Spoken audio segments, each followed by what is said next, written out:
Hi, in this video I'm going to talk about string and Stringstream in C++. Let's start with std string. In order, std string or the string, it's a sequence of character, and in order to declare a string and take advantage of all the functions of strings in C++, first of all you have to include the library. It's called string, and here I defined or put using namespace std, so that whenever I use string I avoid using the std everywhere. Here I declare an empty string, the same way you declare integer or double. So you use string word and the name of the variable. Here s0 is an empty string, and if you try to print this string, as you see here, it's empty. This is another way how can you declare an empty string. It's named s1, and using the assignment operator and empty string, this will call the copy constructor and create s1 object of type string, but it's empty, as you can see here. This is another way of declaring an empty string using the empty constructor of the string class, and you can see here it's empty. Here I assigned or declare a new variable called s3 and assign it or pass to the class constructor, the string constructor, a string, and this is the value of it. It's apple juice. So now we have variable called s3 which contains this value, and if you try to print s3, it will contain the apple juice string. In this line I declared the new variable or new string. It's called s4, but using another variable declared previously, which is s3. So in this case I use s3 to initialize s4, and s4 now has the same value as s3, so s4 is also equal apple juice. In this line I declared a new string as called s5, and also using s3,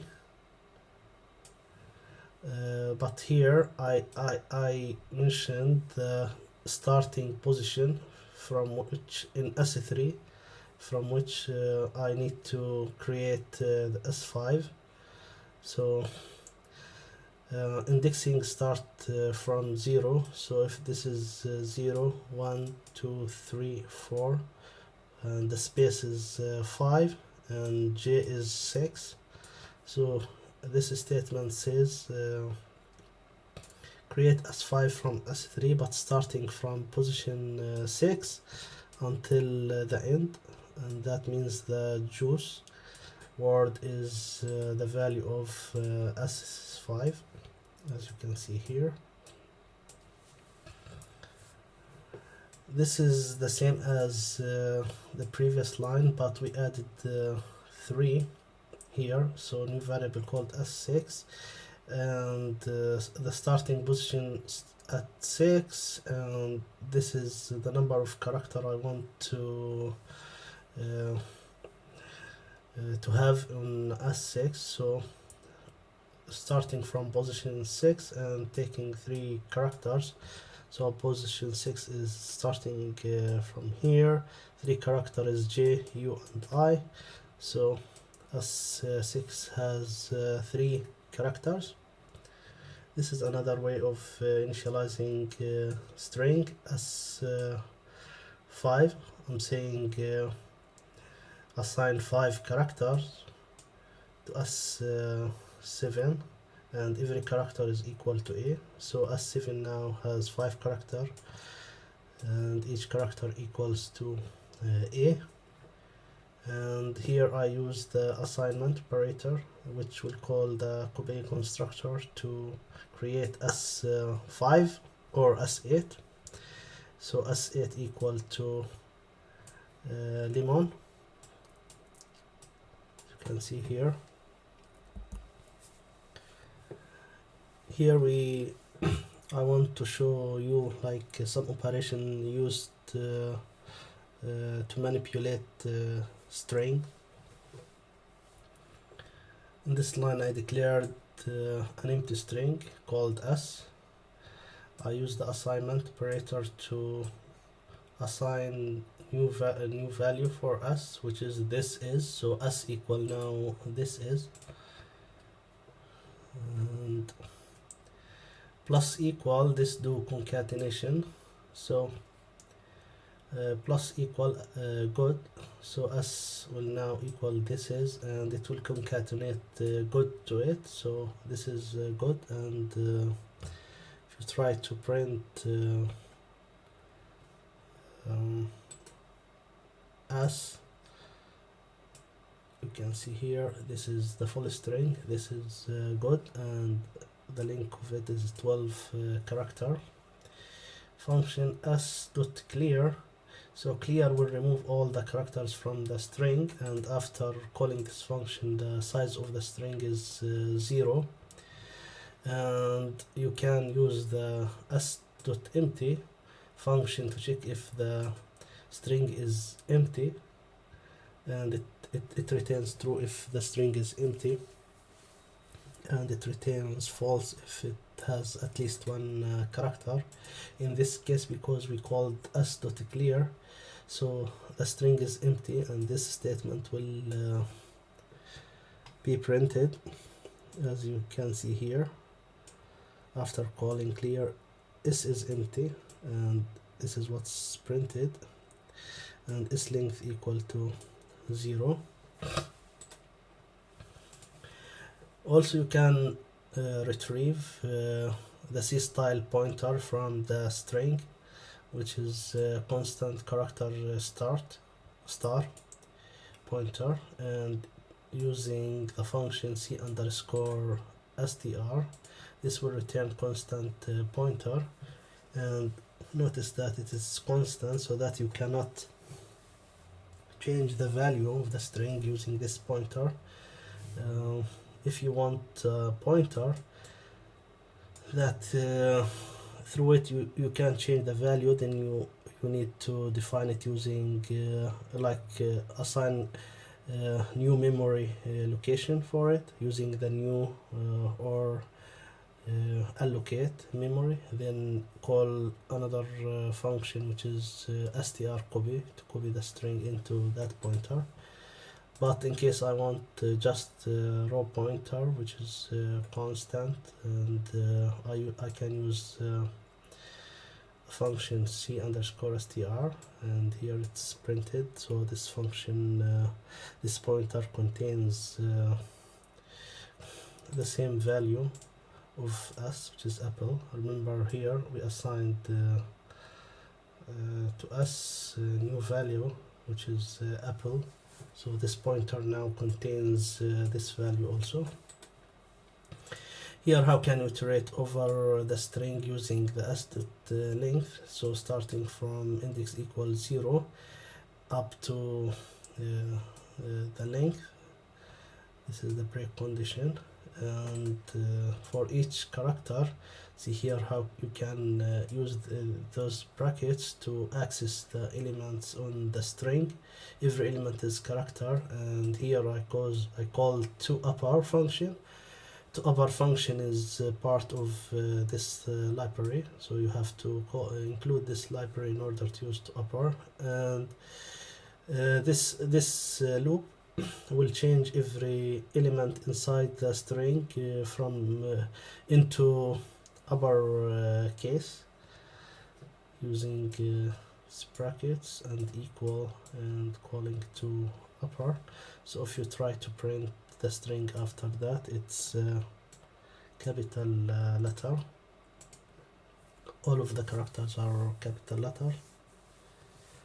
And here we call s.erase. Erase is used to delete sequence of character inside the string.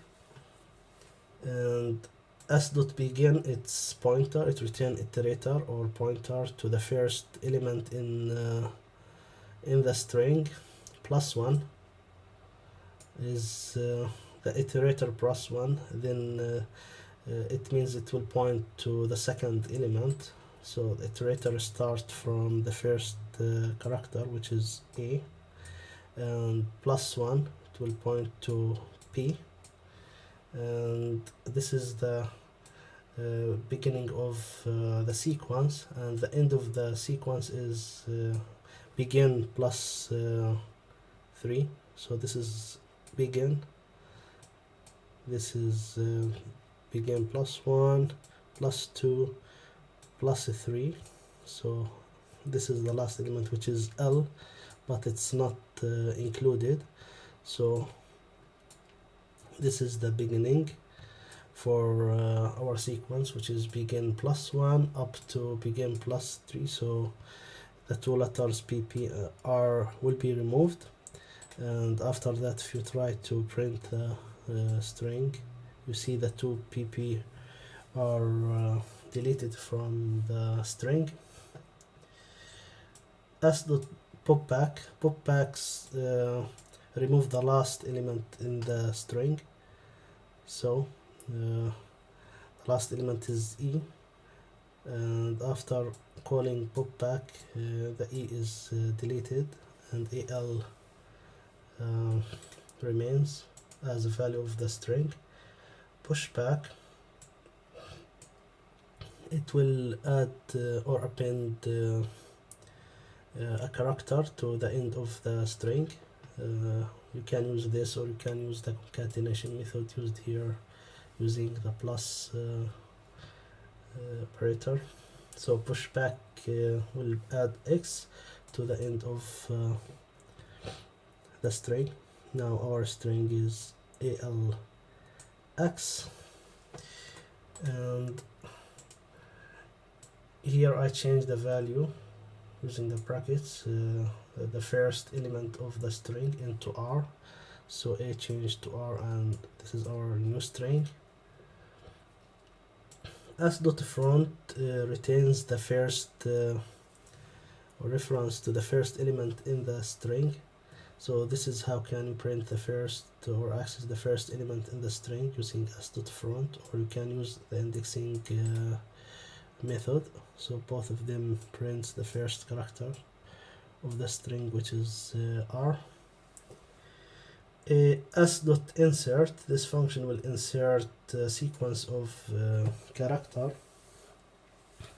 or it will insert a string, a new string, into specific position. So here I'm saying this string AA starting from position 1. So this is position 1, which is L. So it will contains now AA, and the whole remaining letters or characters will be shifted to the right. So our new string is RAALX.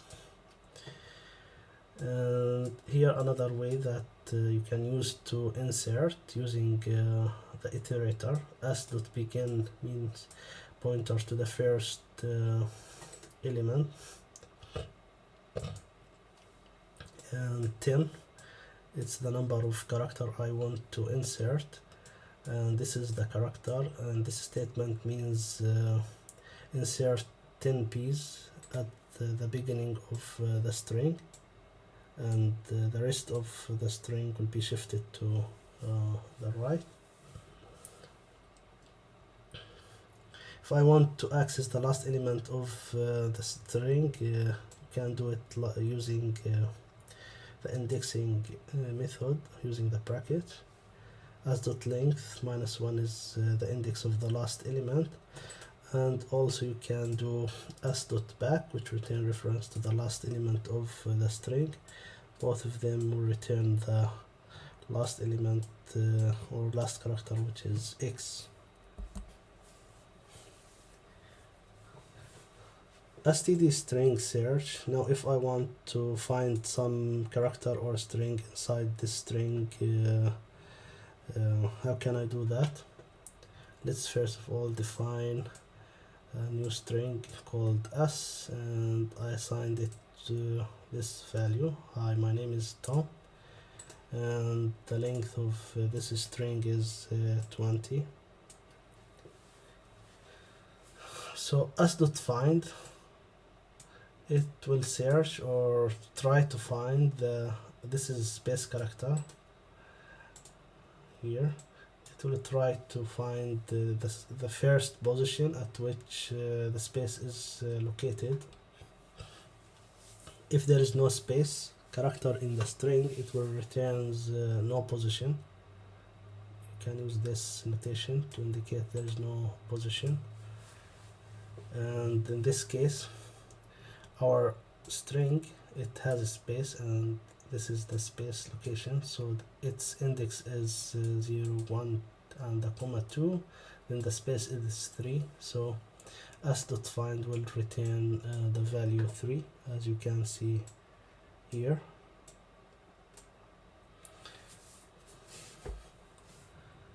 And if I try to locate the second space in the string, then I need to start searching from the position right after the first space. So this is why I put here position +1. This means start from this position and not from the beginning. And by this, calling this, it will return the second space in the string, which is right here, and its index is 6. Now find is searching from, starting from left side. There is another function called rfind, which is reverse find, which will start searching from the reverse or from the end of the string. So searching for space starting from the end of the string, it will return this index, which is 18. s.find space, and I give it the position 100.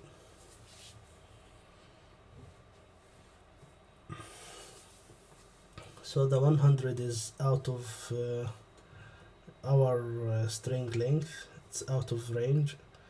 It means that this find function will return no ops. This is why this statement will be called, and the result will be no position. s.find my, notice here I'm looking for whole string, so it will return the position at which this whole word exists in the string. In this case, this is the index of this is string, which is 0, 1, 2, 3, 4, because my match completely the string here, so the position 4 should be printed. Find.hello, there is no hello word in our statement, so this will return no position because couldn't find string hello, as you can see in the output here. Now there are other functions used for searching. Find first of and give it string. Now we will not find or search for the whole string as one piece. This means find first of. It will print the index or return the position of the character exist in the string of any character of inside this one. So if in our string it has a or I or o or u, the first character matches to any of these character will be printed. So let's return back to our string. You see here the first character is matching any of these character is I, which is at index 1. This is why 1 is printed. So it looks through any of these characters. It's different than find string, which try to match the whole word. Now find first not of, it will search for character, but that does not exist in this string. In our case, h does not exist in this string, so the position 0 is printed. The same way for find, and we have rfind, which is search from the end of the string or from the reverse order. We have find last of, it works as find first of, but from the end. It will start searching from the end. So in our case, this is the first character, which is O, that exists in this string, and its index is 16. And this function has its opposite, or the not of that function, which is find last not of. In this case, this mark is does not exist in this string, so the index of this mark is printed, which is 19.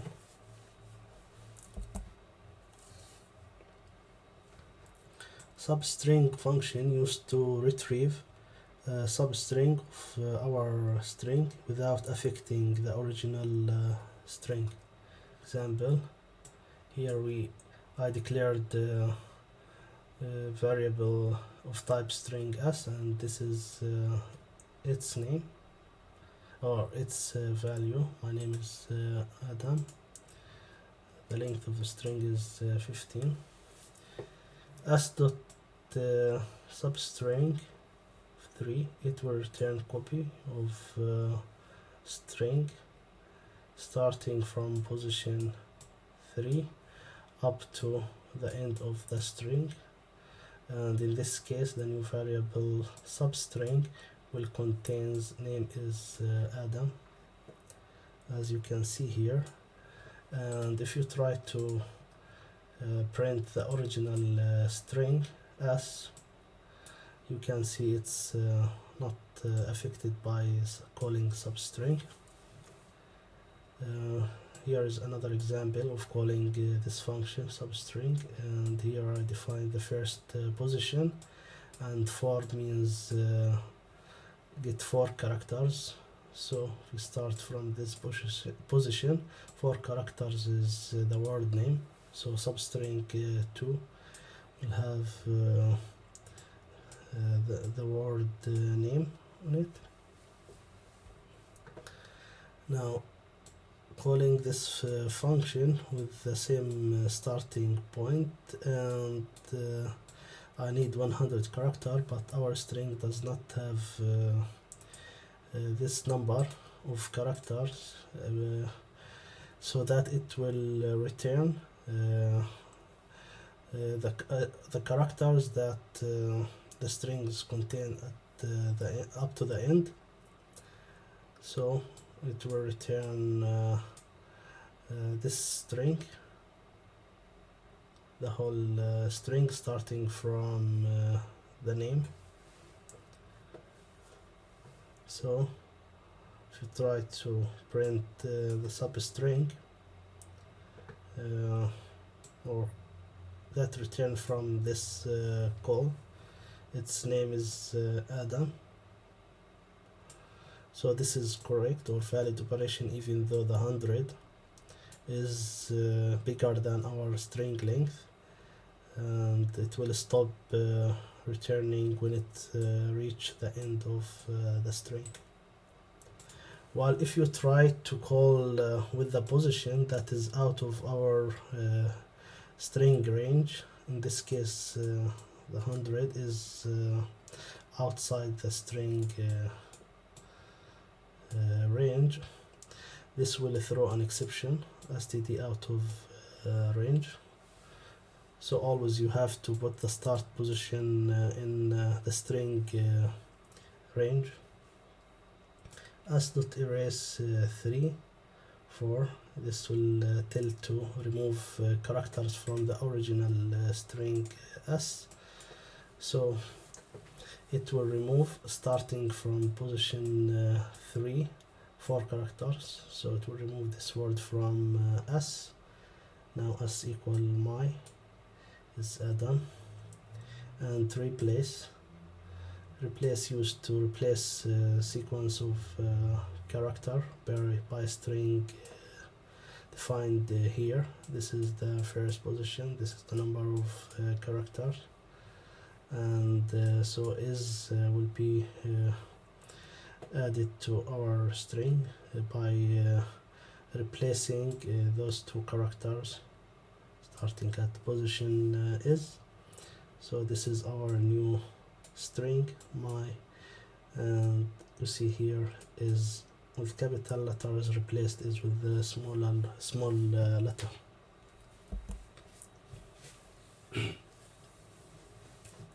Stringstream. The usage of Stringstream is similar to the usage of IOStream. Stringstream can be used to both read string and write data into strings. They provide you with all functionality of streams. So Stringstream contains first of all OSStream class. You can define an object of this type, and this is similar to cout object, but cout will print string into the screen or into the console, while OSStream will print the characters into the string. And here we have the input stream, which is similar to cn, used in string instead of keyboard. So instead of reading character from the keyboard when you define cn, in this case string stream will read values from or stream values from string instead of from the keyboard, and you can use the string stream for both input and output. In order to use Stringstream, you have to include this library in your code. Here are some functions that used in string streams. str, if you have object of any of these type and you want to return the whole string inside it, so you can call this method. And the same as when you use cout with this operator to print to the screen, you can use it in the case of output stream. O here stands for O and output, and I stands for input. And here the same way you use cn, you can use this with inputs string stream to read from it into different variables. Here is an example for a string stream. Here, first of all, you include this library called SSStream. This is an example of input or I string stream. Here I defined the normal string and assign it this value, and I give this and here I defined an object of type I string stream, This is the name of the object, and I gave it the string which I defined here. This is just integer variable, and here I do stream a number till white space is encountered. So this string will be streamed inside this variable n, and as the cn, whenever space is found, it will stop streaming. And in this case, n must contains the value 25. Here, if you try to print the variable n, it's 25. Here is an example of output string stream. Here I defined or declared all string stream, this name, and using this operator I assigned it a different value. First of all, this is string, then the integer value n.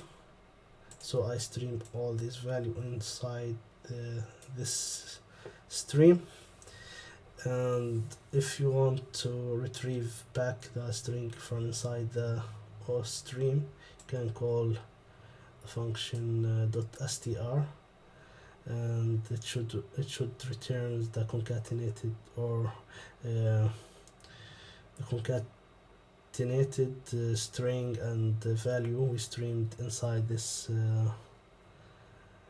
string. This is stream. In this case, my age is 25 is printed. This is my age here, the string, and n equal to 25. So this is the whole string inside the output string, string stream. This is an example of string stream, which is an object that you can use for both input and output streaming. Here I define the string stream, and I redirected to it this sentence or this string. Now this this stream object contains this string. How are you? String s2.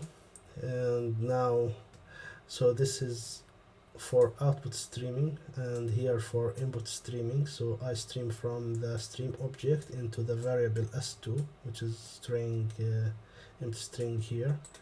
In that case,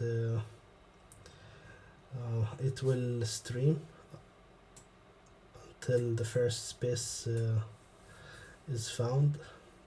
So the first word how is assigned to s2, and if you try to print s2, value is how.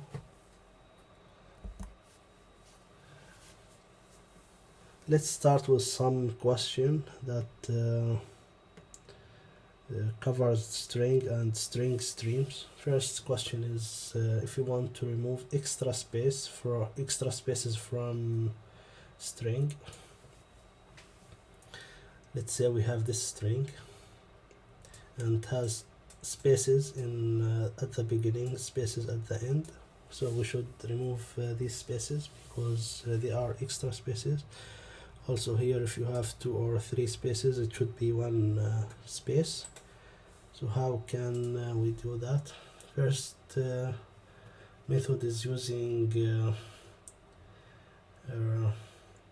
stream, and here I pass constant reference to the string, and this means that I will not change the original string.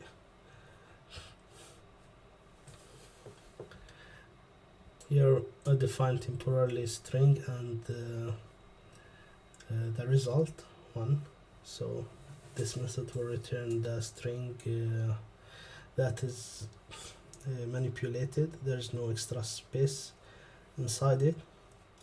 Here I define the object string stream, and I give it our string here, us. and using while loop I'll try to stream every word into temporary string. So in each iteration, because this stream will stop every time whenever it find the space. So every word will be parsed in this case and assigned to temp in each iteration. So the result string is empty, and the first iteration will start here and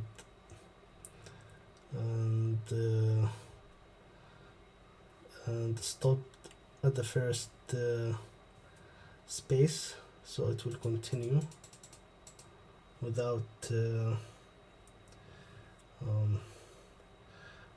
any input. And here the first word also, the first letter of our word will arrive. It will keep streaming of all the letter until it find the first space. So the first word is parsed and is assigned to temp. So temp now has high word, high plus one space, so result equal high plus one space. Then it will go to the other word, concatenate to it, to the result string, and it adds one space to it, and so on. And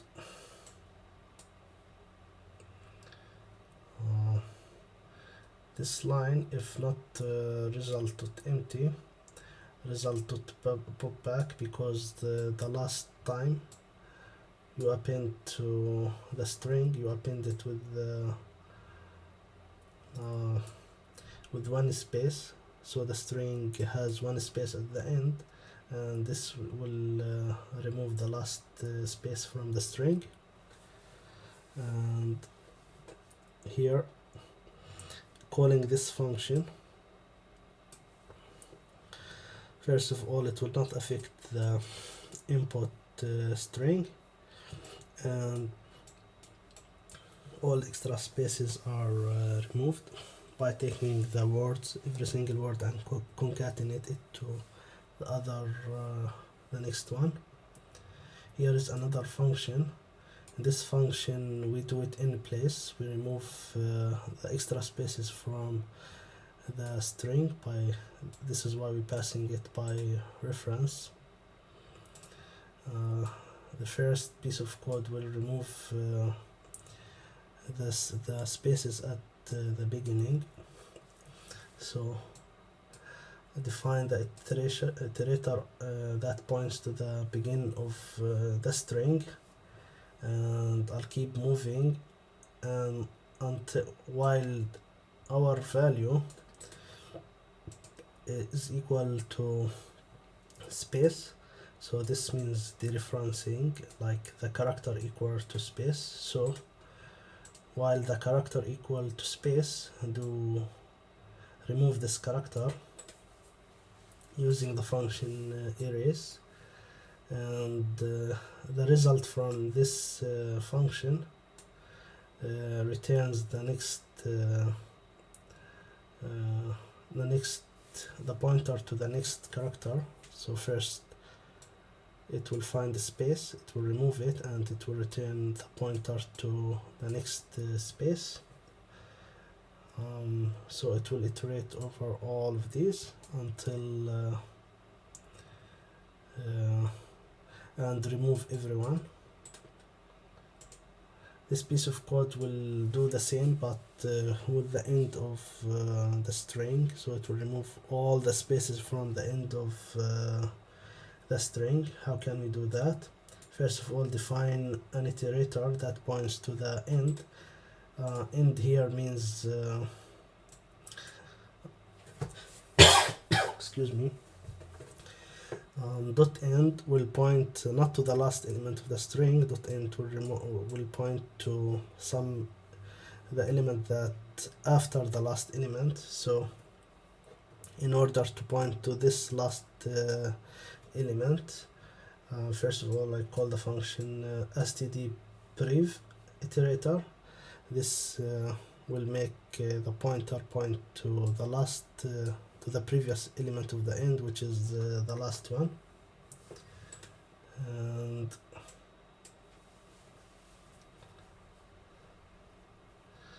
while iterator not equal s dot end, like this means that while you are in the string range, and while the value of the character equal space, keep moving.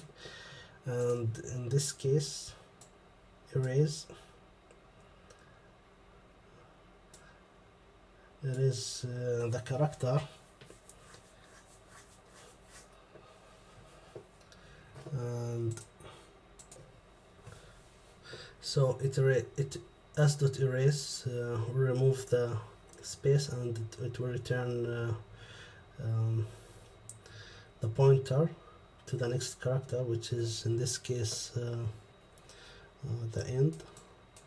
So then I have to return it back to the last element of the string using std previous,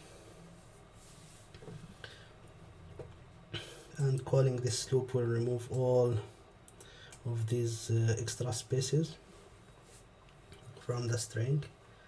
And now I want to handle the spaces in between, so the iterator now starts at the beginning of the string, which point at the h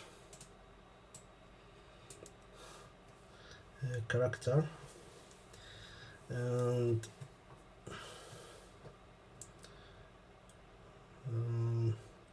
I need to check if this iteration not equal s dot end, because it's possible that we passed here a string that all of it is spaces, and using this operation the string now is empty. This is why here I want to check if the iterator is not equal to end, and so I'll move this operator to the next character, which is I, and keep looping while the iterator is in our string range, and check the current in every iteration. Check the current value and the previous value. If the current and the previous both are spaces, then I have to remove one of them. In this case I remove the current space, and if this condition does not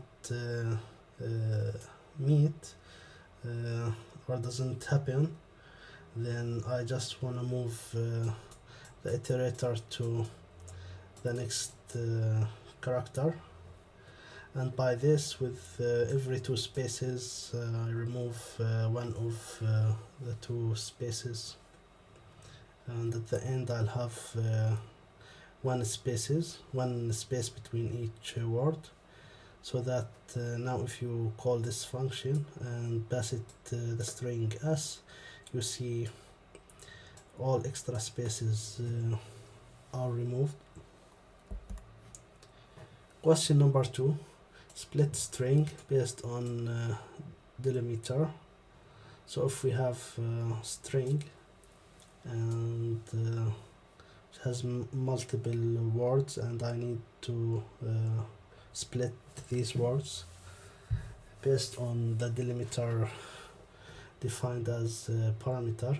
This delimiter might be one character like comma or a space, or two characters or more, and the return value is a vector of strings. So for example, let's say we have this string and has many words that concatenated using the underscore. So if I call the function split string, it and define the parameter under or the delimiter as underscore, it must return vector of strings, and the first string is xxx, and this is the second one, this is the third string. And here also, if we have this string and if I define this delimiter, it must return this word AAA, then PPP, then CCC. So how can I do that? Here I defined so this is our function split string, and it returns vector of string. It takes string s as a copy, and this is the delimiter.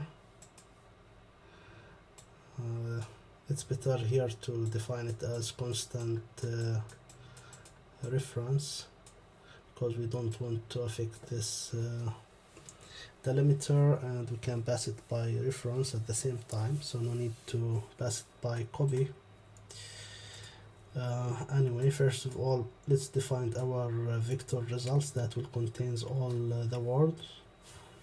This is temporary strings, and this is another variable called position or pos.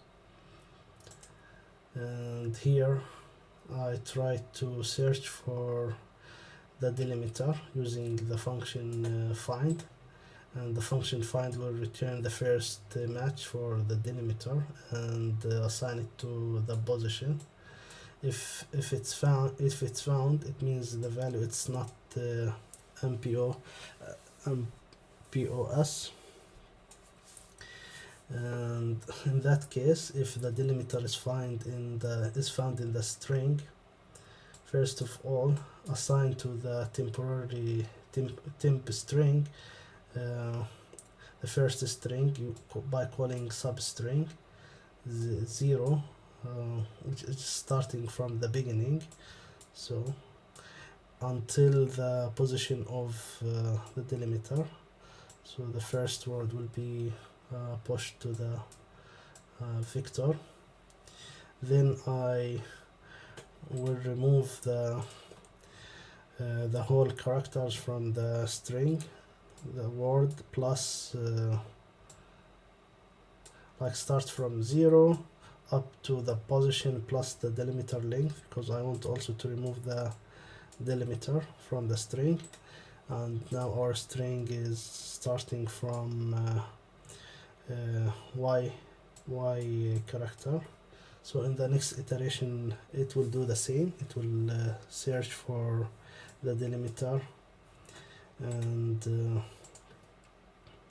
it will take the substring from the start up to the delimiter and push this to the vector.